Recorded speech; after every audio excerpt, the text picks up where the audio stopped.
श्री गोपाळ कृष्ण भगवान की जय। लीळा नंबर 140। देमतीने बाण दिल्याबद्दल तिला हिंसेचे निरूपण। एके दिवशी सर्वज्ञांना रात्रीचा पूजावसर झाला। मग सर्वज्ञांचे जेवण झाले।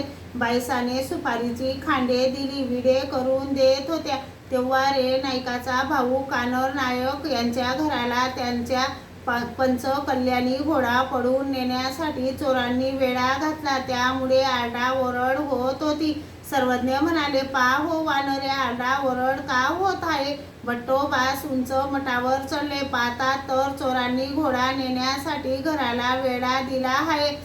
आतील व बाहेरील दोन्ही पक्ष एकमेकास अटोपत नव्हते।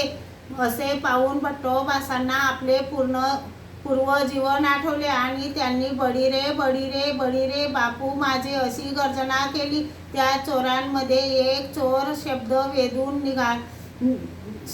जेथून निघाला तेथेच नेमका बाण मारून त्याला ठार मारण्याची विद्या जाणणारा होता। त्याने बाण सोडला, तो भट्टोबासांच्या कानाजवळून गेला। चोर म्हणाला, हाय रे, यांचे काही सैनिक आत आहेत आणि काही मठावर आहेत, परत चला, पळा।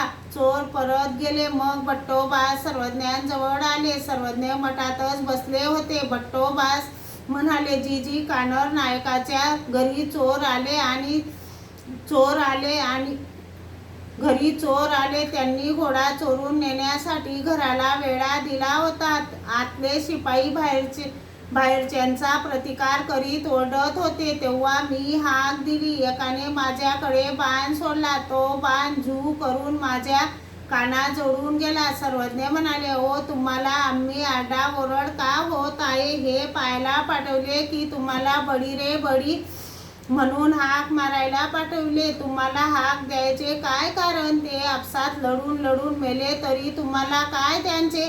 त्यात एक शब्द वेदिया होता, त्याने तुमच्या हाकेच्या आवाजाच्या दिशेने बाण सोडला आणि तुम्हाला पाठवले म्हणून आम्ही तुम्हाला पाठवले म्हणून चुकले। इतर कुणी असता तर त्याला तो बाण नेमका लागलाच असता। मग सर्वज्ञ झोपले। दुसऱ्या दिवशी सर्वज्ञांना सकाळचा पूजावसर झाला। सर्वज्ञ गुंफेकडे फिरायला गेले।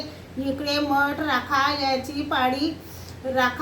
राखायची व झाडायची पाळी देमाईसाची होती। देमाईसा मठ झाडत होती, तेव्हा तिने परकोटाच्या फाटकात तो बाण रुतलेला पाहिला।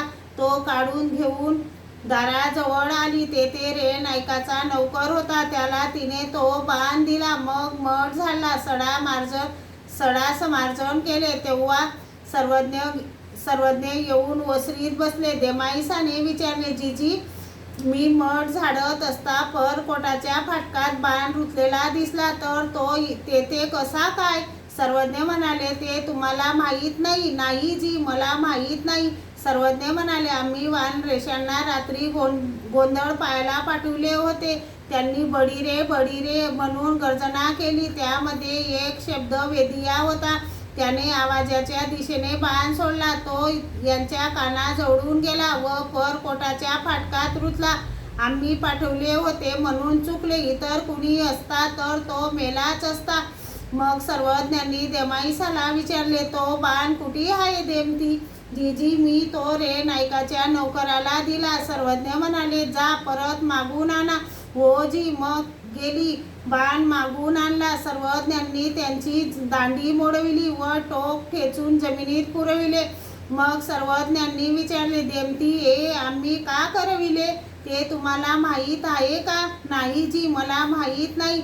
सर्वज्ञ म्हणाले, त्या बाणाने त्याने जर एखाद्याचा प्राण घेतला असता तर त्याचे निमित्त कारण तुम्ही झाले असते। हे करी ते या नरक, धरी ते या नरक, एकाशी दे ते या नरक। श्री गोपाळ कृष्ण भगवान की जय।